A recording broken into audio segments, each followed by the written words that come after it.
শেখ হাসিনা মনে করছিল কিয়ামত পর্যন্ত ক্ষমতায় থাকবে।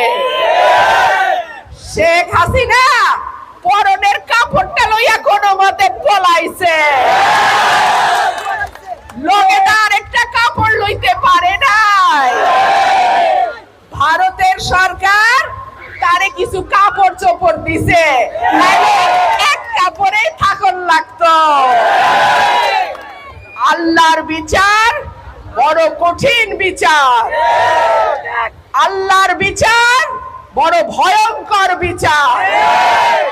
আমাদের লাখ লাখ ভাইয়ের উপরে যে নির্যাতন 15 বছরে হয়েছে, আল্লাহ সাক্ষী। আজকে তাকায়া দেখেন, কোথায় শেখ পরিবার, কোথায় হাসিনা, কোথায় রেহানা, কোথায় তাপস? কেউ না।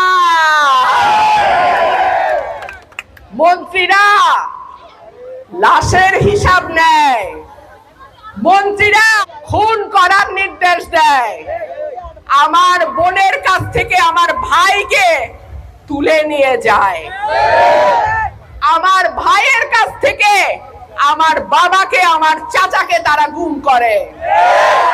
এখন আদালতেও যাইতে পারে না। মাইনসে পচা ডিম আর কি জুতা লইয়া রেডি থাকে। কোরআনে আল্লাহ পাক বলছেন, ওয়া তুইজ্জু মান তাশা ওয়া তুযিল্লু মান তাশা। আমি যাকে ইচ্ছা সম্মান দান করি, যাকে ইচ্ছা আমি বেইজ্জত করি। বেইজ্জতি কত প্রকার ও কি কি এইবার হাসিনা তুমি টের পাইছো। আমরা সকলের প্রাণের নেতা, আমাদের নয়নের মণি, আমাদের মা দেশনেত্রী বেগম খালেদা জিয়াকে ৭৬ বছর বয়সে হাসিনা তুমি জেল খাটাইছো মিথ্যা মামলায়। আমাদের মাকে তুমি বাড়ি ছাড়া করছো, ঠিকানা ছাড়া করছো হাসিনা। বাংলাদেশের মাটিতে তোমার আর জায়গা হবে না। ৭৬ বছর বয়সে পলাইছো তো শ্বশুর বাড়ি। আল্লাহ করে যেন কবরটাও তোমার বাংলাদেশে না হয়।